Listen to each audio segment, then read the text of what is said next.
Hi ಎಲ್ರಿಗೂ ನಮಸ್ಕಾರ. ನನ್ನ ಹೆಸರು ರಾಘವೇಂದ್ರ. ನಾವು ಇವತ್ತಿನ ವಿಡಿಯೋದಲ್ಲಿ ರಿವ್ಯೂ ಮಾಡ್ತಿರುವಂತಹ ಬೈಕ್ ಹೋಂಡಾ ಶೈನ್ 125 ಆಗಿರುತ್ತೆ. ಇದೊಂದು ಡೈಲಿ ಕಮ್ಯೂಟರ್ ಬೈಕ್ ಆಗಿರುತ್ತೆ. ಮತ್ತೆ ಇದ್ರದ್ದು ಚಾಸಿಸ್ ಟೈಪ್ ನ ನೋಡಿದ್ರೆ ಡೈಮಂಡ್ ಟೈಪ್ ಇಂದ ಬಂದಿರುತ್ತೆ. ಇದು ಲೋ ಮೇಂಟೆನೆನ್ಸ್ ಬೈಕ್ ಆಗಿರುತ್ತೆ. ಮತ್ತೆ ಮೈಲೇಜ್ ಕೂಡ ನಮಗೆ ತುಂಬಾನೇ ಚೆನ್ನಾಗಿ ಬರುವಂತದ್ದು. ಸೊ ಅದರಿಂದ ನಮಗೆ ಡೈಲಿ ಕಮ್ಯೂಟಿಂಗ್ ಗೆ ತುಂಬಾನೇ ಹೆಲ್ಪ್ಫುಲ್ ಆಗುವಂತದ್ದು ಈ ಬೈಕ್ ಇಂದ. ಸೊ ಈ ಬೈಕ್ ಅಲ್ಲಿ ನಮಗೆ ಒಟ್ಟು 3 ವೇರಿಯಂಟ್ಸ್ ಬರುತ್ತೆ: ಡ್ರಮ್ ವೇರಿಯಂಟ್, ಡಿಸ್ಕ್ ವೇರಿಯಂಟ್ ಮತ್ತೆ ಲಿಮಿಟೆಡ್ ಎಡಿಷನ್ ವೇರಿಯಂಟ್. ಈ ವಿಡಿಯೋದಲ್ಲಿ ನಿಮಗೆ ಬೇಸ್ ವೇರಿಯಂಟ್ ಅಂದ್ರೆ drum brake variant, mid variant ಅಂತಂದ್ರೆ disc brake variant, top variant ಅಂತಂದ್ರೆ ಲಿಮಿಟೆಡ್ ಎಡಿಷನ್ ವೇರಿಯಂಟ್. ಸೊ ಇದಿಷ್ಟುದನ್ನು ಕಂಪಾರಿಸನ್ ಹೇಳ್ತಾ ಹೋಗ್ತೀನಿ. ಸೊ ಯಾವ್ದ್ರಲ್ಲಿ ಏನಿದೆ ಯಾವ್ದ್ರಲ್ಲಿ ಏನಿಲ್ಲ ಅನ್ನೋದನ್ನ.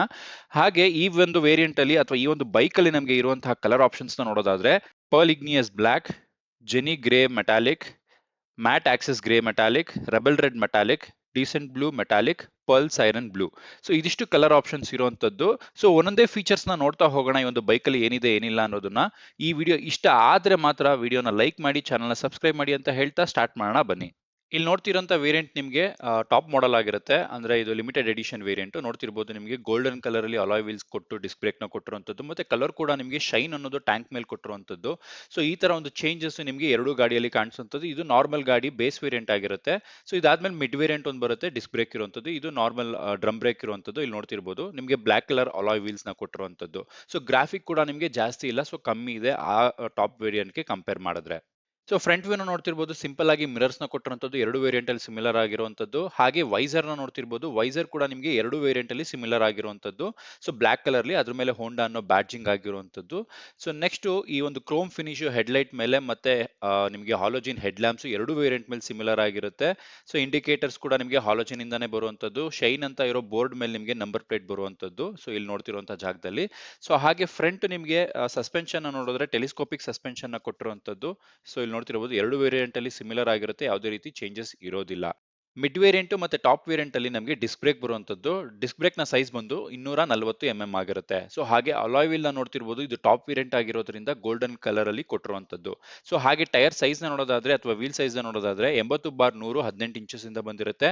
ಅಲಾಯ್ ವೀಲ್ಸ್ ಆಗಿರುತ್ತೆ, ಟ್ಯೂಬ್ಲೆಸ್ ಟೈರ್ಸ್ ಆಗಿರುತ್ತೆ. ಇನ್ನ ಬೇಸ್ ವೇರಿಯಂಟ್ ಅಲ್ಲಿ ನಿಮಗೆ ಡ್ರಮ್ ಬ್ರೇಕ್ ಇರುವಂತದ್ದು. ಇವಾಗ ನೋಡ್ತಿರುವಂತಹ ವೇರಿಯಂಟ್ ನಿಮಗೆ ಬೇಸ್ ವೇರಿಯಂಟ್ ಆಗಿರುತ್ತೆ. ಸಿಮಿಲರ್ ವ್ಯೂ ಇರುವಂತದ್ದು ನೋಡ್ತಿರ್ಬೋದು, ಮಿರರ್ಸ್, ವೈಸರ್, ಸೊ ಮತ್ತೆ ಹೋಂಡಾ ಅನ್ನೋ ಬ್ಯಾಡ್ಜಿಂಗ್, ಮತ್ತೆ ಆ ಕ್ರೋಮ್ ಫಿನಿಶಿಂಗ್, ಹೆಡ್ಲೈಟ್ ಹಾಲೋಜಿನ್, ಇಂಡಿಕೇಟರ್ಸ್ ಹಾಲೋಜಿನ್, ಮತ್ತೆ ನಂಬರ್ ಪ್ಲೇಟ್ ಪ್ಲೇಸ್ಮೆಂಟ್ ಪ್ರತಿಯೊಂದು ಕೂಡ ನಿಮಗೆ ಸಿಮಿಲರ್ ಆಗಿರುವಂತದ್ದು, ಯಾವುದೇ ರೀತಿ ಚೇಂಜಸ್ ಇಲ್ಲ. ಸೊ ಅಲಾಯ್ ವೀಲ್ಸ್ ನೋಡ್ತಿರ್ಬೋದು, ಸೊ ಬ್ಲಾಕ್ ಕಲರ್ ಅಲ್ಲಿ ಇರುವಂತದ್ದು ಡ್ರಮ್ ಬ್ರೇಕ್ ಆಗಿರುತ್ತೆ. ಇದರಲ್ಲಿ ಡಿಸ್ಕ್ ಬ್ರೇಕ್ ಬರೋದಿಲ್ಲ, ಡ್ರಮ್ ಬ್ರೇಕ್ ಆಗಿರುತ್ತೆ. ಡ್ರಮ್ ಬ್ರೇಕ್ ನ ಸೈಜ್ ಬಂದು 130 ಆಗಿರುತ್ತೆ. ಇಲ್ಲಿ ನೋಡ್ತಿರ್ಬೋದು ಇದರಲ್ಲಿ ನಿಮಗೆ 240 ಡಿಸ್ಕ್ ಬ್ರೇಕ್ ಇರುವಂತದ್ದು, ಅದರಲ್ಲಿ ನಿಮಗೆ 130 ಡ್ರಮ್ ಬ್ರೇಕ್ ಇರುವಂತದ್ದು. ಸೊ ಇದಿಷ್ಟು ಚೇಂಜಸ್ ಆಗಿರುತ್ತೆ ಎರಡರಲ್ಲೂ ಕೂಡ. ರಿಯರ್ ವ್ಯೂ ನ ನೋಡೋದಾದ್ರೆ ಹೈಡ್ರಾಲಿಕ್ ಟೈಪ್ ಸಸ್ಪೆನ್ಷನ್ ಬಂದಿರುತ್ತೆ. ಎಲ್ಲಾ ವೇರಿಯಂಟ್ ಅಲ್ಲೂ ಸಿಮಿಲರ್ ಆಗಿರುತ್ತೆ, ಯಾವುದೇ ರೀತಿ ಚೇಂಜಸ್ ಇರೋದಿಲ್ಲ. ಇನ್ನ ಹಿಂದಗಡೆ ಇರುವಂತಹ ಬ್ರೇಕ್ ಸೈಜ್ ನ ನೋಡೋದಾದ್ರೆ 130 ಡ್ರಮ್ ಬ್ರೇಕ್ಸ್ ಆಗಿರುತ್ತೆ. ಸೊ ಎಲ್ಲಾ ವೇರಿಯಂಟ್ ಅಲ್ಲೂ ನಮಗೆ ಡ್ರಮ್ ಬ್ರೇಕ್ಸ್ ಇರುವಂತದ್ದು. ಸೊ ಡಿಸ್ಕ್ ಬ್ರೇಕ್ ಬರೋದಿಲ್ಲ. ಸೊ ಹಾಗೆ ಟೈರ್ ಸೈಜ್ ನ ನೋಡೋದಾದ್ರೆ 90/90 18 ಇಂಚಸ್ ಇಂದ ಬಂದಿರುತ್ತೆ. ಟ್ಯೂಬ್ಲೆಸ್ ಟೈರ್ಸ್ ಆಗಿರುತ್ತೆ, ಅಲಾಯ್ ವೀಲ್ಸ್ ಆಗಿರುತ್ತೆ. ಹಿಂದೆಗಡೆ ವ್ಯೂ ನೋಡ್ತಿರ್ಬೋದು, ತುಂಬಾನೇ ಸಿಂಪಲ್ ಆಗಿ ಕೊಟ್ಟಿರುವಂತದ್ದು. ಸೊ ಅಲಾಯ್ ವೀಲ್ಸ್ ಕೂಡ ನಿಮಗೆ ಸ್ಟ್ರಾಂಗ್ ಆಗಿರುವಂತದ್ದು. ಟೈನ್ ಸ್ಪ್ರಾಕೆಟ್ ಗೆ ಕವರ್ ಕೂಡ ಕೊಟ್ಟಿರುವಂತದ್ದು ಒಳ್ಳೆ ವಿಚಾರ ಅಂತಾನೆ ಹೇಳ್ಬೋದು ಈ ಒಂದು ಬೈಕ್ ನಲ್ಲಿ. ಇಂಜಿನ್ ಅಲ್ಲಿ ನಮಗೆ ಎರಡು ವೇರಿಯಂಟ್ ನಲ್ಲಿ ಅಥವಾ 3 ವೇರಿಯಂಟ್ ಅಲ್ಲಿ ಯಾವುದೇ ರೀತಿ ಚೇಂಜಸ್ ಇರೋದಿಲ್ಲ, ಎಲ್ಲಾ ಕೂಡ ಸಿಮಿಲರ್ ಆಗಿರುವಂತದ್ದು. ಇನ್ನು ಇಂಜಿನ್ ಸ್ಪೆಸಿಫಿಕೇಶನ್ಸ್ ನ ನೋಡ್ತಾ ಹೋಗೋಣ. ಇಂಜಿನ್ ಸಿಸಿ ನ ನೋಡೋದಾದ್ರೆ 123.94 ಸಿಸಿ ಆಗಿರುತ್ತೆ. ಇಂಜಿನ್ ಟೈಪ್ ನ ನೋಡೋದಾದ್ರೆ single cylinder air cooled 2 valves with fuel injection ಇಂದ ಬಂದಿರುವಂತದ್ದು. ಟಾರ್ಕ್ ನ ನೋಡೋದಾದ್ರೆ 11 Nm ಅಟ್ 6000 RPM ಇಂದ ಬಂದಿರುತ್ತೆ. BHP ನ ನೋಡೋದಾದ್ರೆ 10.59 BHP ಅಟ್ 7500 RPM ಇಂದ ಪ್ರೊಡ್ಯೂಸ್ ಆಗುವಂತದ್ದು. ಸೊ ಇನ್ನ ಗೇರ್ಸ್ ನ ನೋಡೋದಾದ್ರೆ ಇದರಲ್ಲಿ 5 ಗೇರ್ಸ್ ಇರುವಂತದ್ದು. ಸೊ ಎಲ್ಲ ಮೇಲ್ಗಡೆಗೆ ಹಾಕುವಂತದ್ದಾಗಿರುತ್ತೆ. ಕ್ಲಚ್ ಬಂದು ವೆಟ್ ಮಲ್ಟಿಪ್ಲೇಟ್ ಕ್ಲಚ್ ಇಂದ ಬಂದಿರುತ್ತೆ. ಸೊ ಇದ್ರದ್ದು ಫ್ಯೂಯಲ್ ಟ್ಯಾಂಕ್ ಕೆಪಾಸಿಟಿನ ನೋಡೋದಾದ್ರೆ 10.5 ಲೀಟರ್ 10.5 ಲೀಟರ್ ಆಗಿರುತ್ತೆ. ರಿಸರ್ವ್ ಫ್ಯೂಯಲ್ ಕೆಪಾಸಿಟಿ ಬಂದು 1.3 ಲೀಟರ್ ಆಗಿರುತ್ತೆ. ಇನ್ನ ಇಂಜಿನ್ ಆಯಿಲ್ ಕೆಪಾಸಿಟಿ ಬಂದು 1 ಲೀಟರ್ ಅಷ್ಟಾಗಿರುತ್ತೆ. ಸೊ ರೈಡಿಂಗ್ ರೇಂಜ್ ಅಂದ್ರೆ ಒಂದು ಸತಿ ಟ್ಯಾಂಕ್ ನ ಫುಲ್ ಮಾಡಿಸಿದ್ರೆ ಫುಲ್ ಫ್ಯೂಯಲ್ ಟ್ಯಾಂಕ್ ನ 577.5 ಕಿಲೋಮೀಟರ್ ಅಷ್ಟು ದೂರ ನಾವು ಈ ಒಂದು ಬೈಕ್ ಅಲ್ಲಿ ಹೋಗ್ಬೋದಾಗಿರುತ್ತೆ. ಇನ್ನ ಸ್ಟಾರ್ಟಿಂಗ್ ಟೈಪ್ ನಮಗೆ ಶೆಲ್ಫ್ ಸ್ಟಾರ್ಟು ಇರುತ್ತೆ, ಕಿಕ್ಕರ್ ಸ್ಟಾರ್ಟು ಇರುತ್ತೆ. ಇನ್ಸ್ಟ್ರುಮೆಂಟಲ್ ಕ್ಲಸ್ಟರ್ ನ ನೋಡ್ತಿರ್ಬೋದು, ನಿಮಗೆ LCD ಡಿಸ್ಪ್ಲೇ ಇಂದ ಬರುವಂತದ್ದು ಡಿಜಿಟಲ್ ಆಗಿರುತ್ತೆ. ಪ್ರತಿಯೊಂದು ವೇರಿಯಂಟ್ ನಲ್ಲೂ ಹೀಗೆ ಇರುವಂತದ್ದು. ಸೊ ಈ ಒಂದು LCD ಡಿಸ್ಪ್ಲೇ ನಲ್ಲಿ ನಮಗೆ speedometer, odometer, fuel gauge, distance to empty, stand alarm, gear indicator, low fuel indicator ಮತ್ತೆ ಸ್ವಿಚಸ್ ಕೂಡ ಅದನ್ನ ಅಡ್ಜಸ್ಟ್ ಮಾಡೋದಕ್ಕೆ ಎರಡೂ ಸೈಡ್ ಕೊಟ್ಟಿರುವಂತದ್ದು. ಸೊ ಇಲ್ಲಿ ನೋಡ್ತಿರ್ಬೋದು. ಸೊ ಇದರಲ್ಲಿ ನಮಗೆ ಬ್ಲೂಟೂತ್ ಬರೋದಿಲ್ಲ ಯಾವ ವೇರಿಯಂಟ್ಸ್ ಅಲ್ಲೂ ಕೂಡ. ಸೊ ಸಿಂಪಲ್ ಆಗಿ ಒಂದು LCD ಡಿಸ್ಪ್ಲೇನ ಪ್ರತಿಯೊಂದು ವೇರಿಯಂಟ್ಸ್ ನಲ್ಲೂ ನಮಗೆ ಕೊಟ್ಟಿರುವಂತದ್ದು. ಸೊ ಇದರಲ್ಲಿ ನಮಗೆ ಗೇರ್ ಇಂಡಿಕೇಶನ್ ಕೂಡ ಬರುವಂತದ್ದು ಅದೊಂದು ಒಳ್ಳೆ ವಿಚಾರ ಅಂತಾನೆ ಹೇಳ್ಬೋದು. ಹಾಗೆ ಈಕೋ ಮೋಡ್ ಅಂದ್ರೆ ಗ್ರೀನ್ ಕಲರ್ ಅಲ್ಲಿ ನಿಮಗೆ ಈಕೋ ಮೋಡ್ ಅಲ್ಲಿ ಹೋಗ್ತಿತ್ತು ಅಂತ ಹೇಳಿದ್ರೆ ಪವರ್ ಸೇವಿಂಗ್ ಮೋಡ್ ನ ಕೂಡ ಇದರಲ್ಲಿ ಒಂದು ತೋರಿಸುವಂತ ಆಪ್ಷನ್ ನ ಕೊಟ್ಟಿರುವಂತದ್ದು ಒಳ್ಳೆ ವಿಚಾರ ಅಂತಾನೆ ಹೇಳ್ಬೋದು. ನೇಮಿಂಗ್ಸ್ ಮತ್ತೆ ಗ್ರಾಫಿಕ್ಸ್ ನ ನೋಡ್ತಿರ್ಬೋದು ಏನ್ ಚೇಂಜಸ್ ಇದೆ ಅನ್ನೋದನ್ನ ಎರಡೂ ವೇರಿಯಂಟ್ಸ್ ಅಂದ್ರೆ ಬೇಸ್ ವೇರಿಯಂಟ್ ಮತ್ತೆ ಟಾಪ್ ವೇರಿಯಂಟ್ ಅಲ್ಲಿ ನೋಡ್ತಾ ಹೋಗೋಣ. ಸೊ ಟ್ಯಾಂಕ್ ನ ನೋಡ್ತಿರ್ಬೋದು ಸಿಮಿಲರ್ ಆಗಿದೆ, ಟ್ಯಾಂಕ್ ಅಲ್ಲಿ ಯಾವುದೇ ರೀತಿ ಚೇಂಜಸ್ ಇರೋದಿಲ್ಲ, ಸೀಟ್ ಕೂಡ ಅಷ್ಟೇ ನಿಮಗೆ ಯಾವುದೇ ರೀತಿ ಚೇಂಜಸ್ ಇರೋದಿಲ್ಲ. ಆದ್ರೆ ಇಲ್ಲಿ ನೋಡ್ತಿರ್ಬೋದು ಶೈನ್ 125 ಅಂತ ಹಿಂದೆಗಡೆ ಬ್ಯಾಡ್ಜಿಂಗ್ ಆಗಿರುವಂತದ್ದು, ಆದ್ರೆ ಇಲ್ಲಿ ನಿಮಗೆ ಬರೀ ಶೈನ್ ಅಂತ ಇರೋದು 125 ಅನ್ನೋ ಬ್ಯಾಡ್ಜಿಂಗ್ ಇಲ್ಲ. ಬಟ್ ಇಲ್ಲಿ ನಿಮಗೆ 125 ಅನ್ನೋ ಬ್ಯಾಡ್ಜಿಂಗ್ ಇರುವಂತದ್ದು ಬೇಸ್ ವೇರಿಯಂಟ್ ಮೇಲೆ, ಬಟ್ ನಿಮಗೆ ಟಾಪ್ ವೇರಿಯಂಟ್ ಅಂದ್ರೆ ಲಿಮಿಟೆಡ್ ಎಡಿಷನ್ ಮೇಲೆ ಇರೋದಿಲ್ಲ. ಸೊ ಇಲ್ಲಿ ಟ್ಯಾಂಕ್ ಮೇಲೆ ಶೈನ್ ಅನ್ನೋ ಬ್ಯಾಡ್ಜಿಂಗ್ ನ ನೋಡ್ತಿರ್ಬೋದು, ಆದ್ರೆ ನಿಮಗೆ ಟ್ಯಾಂಕ್ ಮೇಲೆ ಇಲ್ಲಿ ಹೋಂಡಾ ಅನ್ನೋದು ಬಿಟ್ರೆ ಬೇರೆ ಯಾವುದು ಇಲ್ಲ. ಸೊ ಇದಿಷ್ಟು ಮೇಜರ್ ಚೇಂಜಸ್ ಆಗಿರುತ್ತೆ ಗ್ರಾಫಿಕ್ಸ್ ವಿಚಾರದಲ್ಲಿ. ಮತ್ತೆ ನಮಗೆ ಬೇರೆ ಅರ್ಗಾನಮಿಕ್ಸ್ ನ ನೋಡೋದಾದ್ರೆ ನೋಡಿ, ಕಿಕ್ಕರ್ ನ ಎರಡೂ ಸೈಡ್ ಅಲ್ಲಿ ನಿಮಗೆ ಸಿಮಿಲರ್ ಆಗಿರುತ್ತೆ ಬೇಸ್ ವೇರಿಯಂಟ್ ಮತ್ತೆ ಟಾಪ್ ವೇರಿಯಂಟ್ ಅಲ್ಲಿ. ಹಾಗೆ ನಿಮಗೆ ಇಲ್ಲಿ ಕೊಟ್ಟಿರುವಂತಹ ಬ್ರೇಕ್ ಪ್ಯಾಡ್ ಆಗಲಿ ಮತ್ತೆ ಫುಟ್ ರೆಸ್ಟ್ ಆಗಲಿ ಪ್ರತಿಯೊಂದು ಕೂಡ ಸಿಮಿಲರ್ ಆಗಿರುತ್ತೆ. ಸೊ ಹಿಂದೆಗಡೆ ಕುತ್ಕೊಳ್ಳೋರಿಗೂ ಕೂಡ ಫುಟ್ ರೆಸ್ಟ್ ಸಿಮಿಲರ್ ಆಗಿರುವಂತದ್ದು ಎರಡು ವೇರಿಯಂಟ್ಸ್ ನಲ್ಲಿ ಯಾವುದೇ ರೀತಿ ಚೇಂಜಸ್ ಇರೋದಿಲ್ಲ. ಹಾಗೆ ಇಲ್ಲಿ ಸೈಲೆನ್ಸರ್ ಮೇಲೆ ನೋಡ್ತಿರುವಂತಹ ಕವರ್ ಕೂಡ ನಿಮಗೆ ಎರಡೂ ವೇರಿಯಂಟ್ ನಲ್ಲಿ ಕ್ರೋಮ್ ಫಿನಿಶ್ ಅಲ್ಲೇ ಬಂದಿರುವಂತದ್ದು. ಬೈಕ್ ನ ಟಾಪ್ ಸ್ಪೀಡ್ ನ ನೋಡೋದಾದ್ರೆ 102 ಕಿಲೋಮೀಟರ್ ಪರ್ ಅವರ್ ಅಂತಾನೆ ಹೇಳ್ಬೋದು. ಸೊ ತುಂಬಾನೇ ಜಾಸ್ತಿ ಆಯ್ತು ಅಂತಾನೆ ಹೇಳ್ಬೋದು. ಈ ಒಂದು ಸ್ಪೀಡ್ ಎಲ್ಲಾ ವೇರಿಯಂಟ್ ನಲ್ಲೂ ಸಿಮಿಲರ್ ಆಗಿರುವಂತದ್ದು. ಸೊ ಮೈಲೇಜ್ ನ ನೋಡೋದಾದ್ರೆ 50 ಕಿಲೋಮೀಟರ್ ಇಂದ 55 ಕಿಲೋಮೀಟರ್ ಪರ್ ಲೀಟರ್ ಆಗಿರುತ್ತೆ. ಸೊ ಎಲ್ಲಾ ವೇರಿಯಂಟ್ಸ್ ನಲ್ಲೂ ಸಿಮಿಲರ್ ಆಗಿರುವಂತದ್ದು.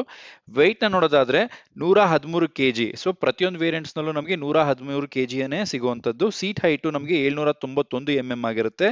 ಹಾಗೆ ಗ್ರೌಂಡ್ ಕ್ಲಿಯರೆನ್ಸ್ ನಮಗೆ 162 ಆಗಿರುತ್ತೆ. ಸೊ ಗ್ರೌಂಡ್ ಕ್ಲಿಯರೆನ್ಸ್ ಬಗ್ಗೆ ಅಂತೂ ನಾವು ಚಿಂತನೆ ಮಾಡೋ ಹಾಗಿಲ್ಲ, ಬಿಕಾಸ್ ತುಂಬಾನೇ ಸ್ಪೇಷಿಯಸ್ ಆಗಿರುವಂತದ್ದು ಗ್ರೌಂಡ್ಗೂ ಮತ್ತೆ ಗಾಡಿಗೂ. ಸೊ ಇಲ್ಲಿ ನೋಡ್ತಿರ್ಬೋದು ನೀವು. ಈ ಸ್ಕೂಟರ್ ನ ವಾರಂಟಿ ವಿಚಾರಕ್ಕೆ ಬರೋದಾದ್ರೆ ನಮಗೆ 42,000 ಕಿಲೋಮೀಟರ್ ಅಥವಾ 3 ವರ್ಷ ಆಗಿರುತ್ತೆ. ಸೊ 3 ವರ್ಷ ಒಳಗಡೆ ಅಥವಾ 42,000 ಕಿಲೋಮೀಟರ್ ಒಳಗಡೆ ನಾವು ವಾರಂಟಿನ ಕ್ಲೈಮ್ ಮಾಡೋಕೆ ನಮ್ಮ ಕಂಪನಿ ಕಡೆಯಿಂದ ಆಪ್ಷನ್ಸ್ ನ ಕೊಟ್ಟಿರುವಂತದ್ದು. ಹಾಗೆ ಈ ಒಂದು ಸ್ಕೂಟರ್ ನ ಸರ್ವಿಸ್ ಶೆಡ್ಯೂಲ್ ನೋಡೋದಾದ್ರೆ ಮೊದಲನೇ ಸರ್ವಿಸ್ 1,000 ಕಿಲೋಮೀಟರ್ ಅಥವಾ 30 ದಿನದೊಳಗಡೆ ಆಗಿರುತ್ತೆ. ಎರಡನೇ ಸರ್ವಿಸ್ 6,000 ಕಿಲೋಮೀಟರ್ ಅಥವಾ 180 ದಿವಸದೊಳಗಡೆ ಆಗಿರುತ್ತೆ. ಮೂರನೇ ಸರ್ವಿಸ್ 12,000 ಕಿಲೋಮೀಟರ್ ಅಥವಾ 1 ವರ್ಷದೊಳಗಡೆ ಆಗಿರುತ್ತೆ. ಇದಿಷ್ಟು ಫ್ರೀ ಸರ್ವಿಸ್ ಆಗಿರುವಂತದ್ದು. ನೆಕ್ಸ್ಟ್ ಒಂದು ಸ್ಕೂಟರ್ ನ ಎಕ್ಸಾಸ್ಟ್ ನೋಟ್ ನ ನೋಡ್ಕೊಂಡು ಬರೋಣ ಬನ್ನಿ.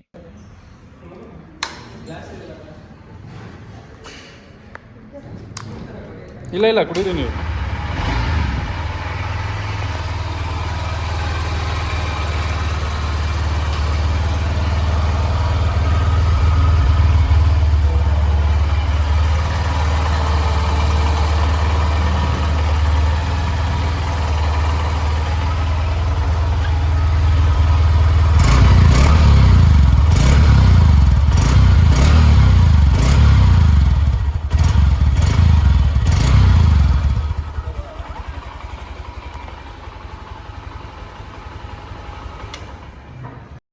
ಸ್ಕೂಟರ್ನ ಎರ್ಗಾನಮಿಕ್ಸ್ ಎಲ್ಲ ತುಂಬಾನೇ ಪ್ರೀಮಿಯಂ ಆಗಿರುವಂತದ್ದು, ಯಾವುದೇ ರೀತಿ ಲೋ ಕ್ವಾಲಿಟಿ ಫೀಲ್ ಆಗೋದೆಲ್ಲ ಇಲ್ಲಿ ನೋಡ್ತಿರ್ಬೋದು.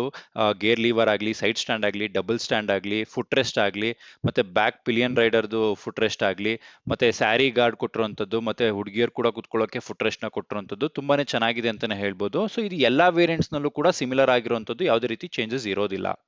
ಈ ಬೈಕ್ ನ ಆನ್ ರೋಡ್ ಪ್ರೈಸ್ ನ ನೋಡ್ತಾ ಹೋಗೋಣ. ಡ್ರಮ್ ಬ್ರೇಕ್ ಅಥವಾ ಬೇಸ್ ವೇರಿಯಂಟ್ ನ ಪ್ರೈಸ್ ಆನ್ ರೋಡ್ ಪ್ರೈಸ್ ನ ನೋಡೋದಾದ್ರೆ 1,01,000 ರೂಪಾಯಿ ಆಗಿರುತ್ತೆ. ಸೊ ನೆಕ್ಸ್ಟ್ ನಿಮಗೆ ಸೆಕೆಂಡ್ ವೇರಿಯಂಟ್ ಅಂದ್ರೆ ಡಿಸ್ಕ್ ಬ್ರೇಕ್ ವೇರಿಯಂಟ್ ಪ್ರೈಸ್ ನ ನೋಡೋದಾದ್ರೆ 1,06,000 ರೂಪಾಯಿ ಆಗಿರುತ್ತೆ.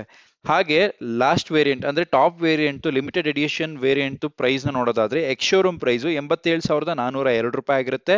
ಇನ್ಶೂರೆನ್ಸ್ 6,561 ರೂಪಾಯಿ ಆಗಿರುತ್ತೆ. ಟ್ಯಾಕ್ಸ್ ಮತ್ತೆ RTO ನಿಮಗೆ 12,900 ರೂಪಾಯಿ ಆಗಿರುತ್ತೆ. ಅದರ್ಸ್ ನಿಮಗೆ 500 ರೂಪಾಯಿ ಆಗಿರುತ್ತೆ. ಸೊ ಒಟ್ಟು ನಿಮಗೆ ಆನ್ ರೋಡ್ ಪ್ರೈಸ್ 1,07,500 ರೂಪಾಯಿ ಆಗಿರುತ್ತೆ. ಇದು ಟಾಪ್ ವೇರಿಯಂಟ್ ನ ಪ್ರೈಸ್ ಆನ್ ರೋಡ್ ಬೆಂಗಳೂರಿನಲ್ಲಿ ಆಗಿರುತ್ತೆ.